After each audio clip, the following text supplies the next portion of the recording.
RM's October 5th live stream was one for the books, not just because of the breadth of the topics that he talked about, but also what he said about them and how he said them.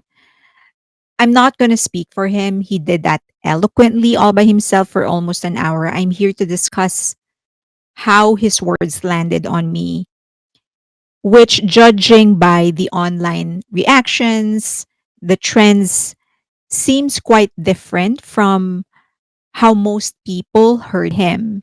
Many focused on the depression and the anxiety and the loneliness and even his view on marriage.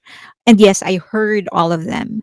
But what stood out to me the most was this incredible sense of awareness and maturity and honesty and gratitude, and most importantly, hope. But before we proceed, do remember that the translation and Weavers is not so good. It's better now, but not so good. So I advise that you check out online translations on Facebook, fan translations on Facebook, X, and even Instagram. They're way better.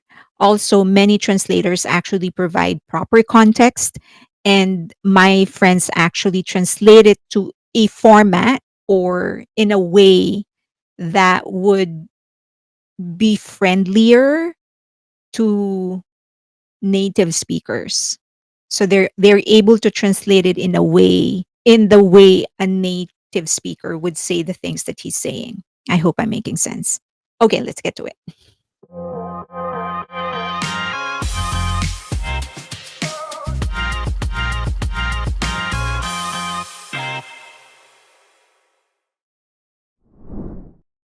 I don't handle loneliness well. RM's MBTI may say he's extroverted, but those tests are conversation starters more than psychological truths. What matters is that he knows himself. He knows he's an extrovert, and he stated that several times. And extroverts thrive on connection, they draw energy from people. So when he says he doesn't handle loneliness well, it's not misery, it's not weakness, it's just self awareness. That acknowledgement is the first step towards healing. And he didn't romanticize that either. And I think that's important and refreshing because we live in an era where loneliness gets romanticized. Sad songs, moody filters, poetic captions. RM didn't go there. He spoke about it honestly, then moved on to possible solutions. And that I think is emotional maturity. He didn't revert to the usual miserable, sad artist. Instead, he was a mature man, recognizing the problem, if it is at all, and going through some possible solutions. Anxiety and depression returns, but he also knows why. This too shall pass. It's one of my favorite quotes, and RM seems to embody it. He mentioned that his anxiety and depression resurface whenever he's preparing for an album.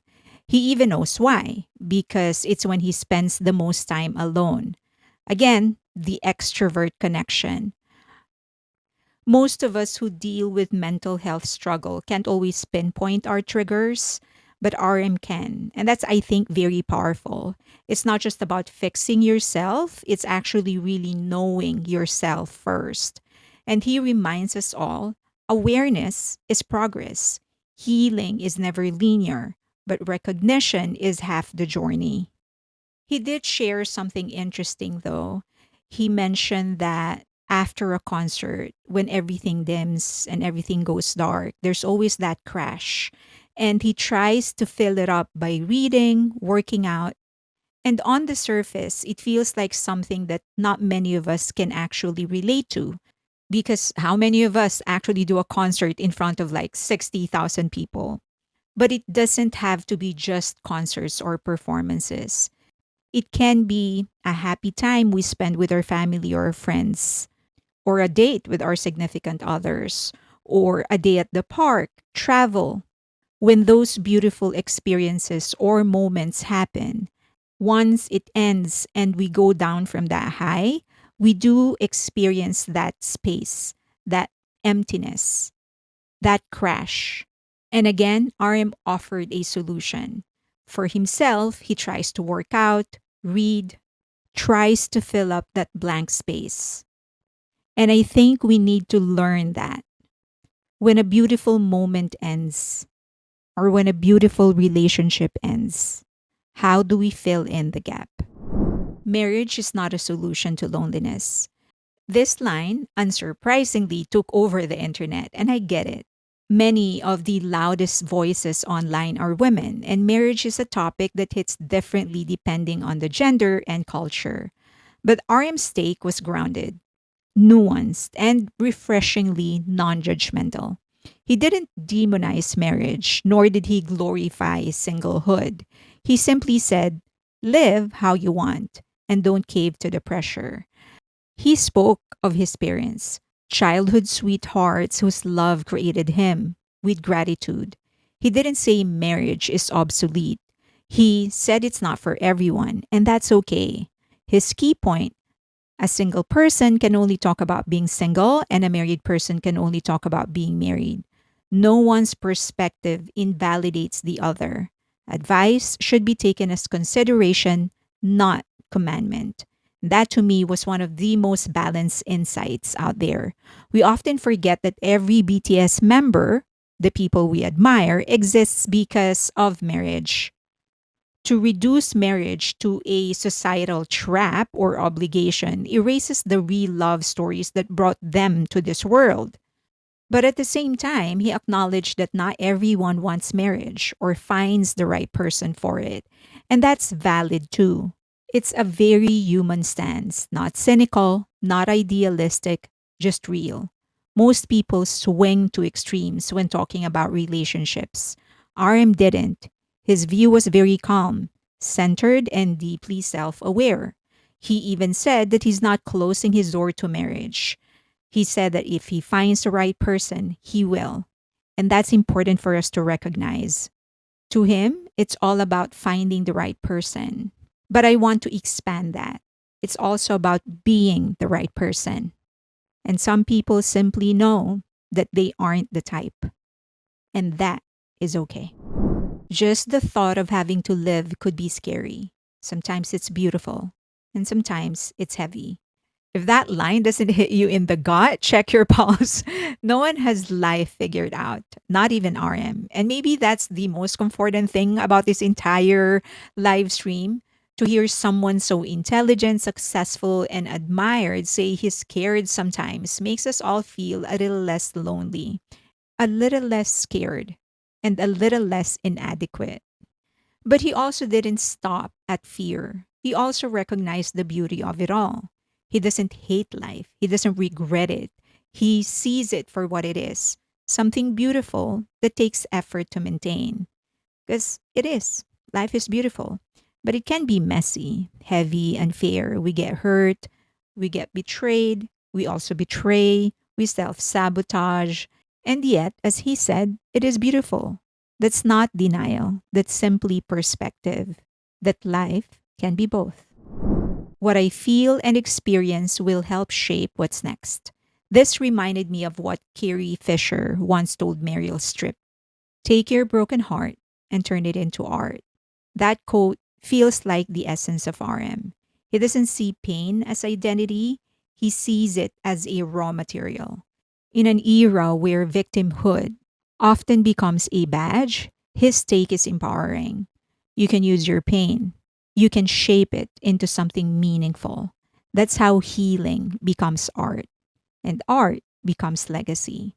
It also teaches us hope that all these effed up things we go through serve something greater, but only if we make it so.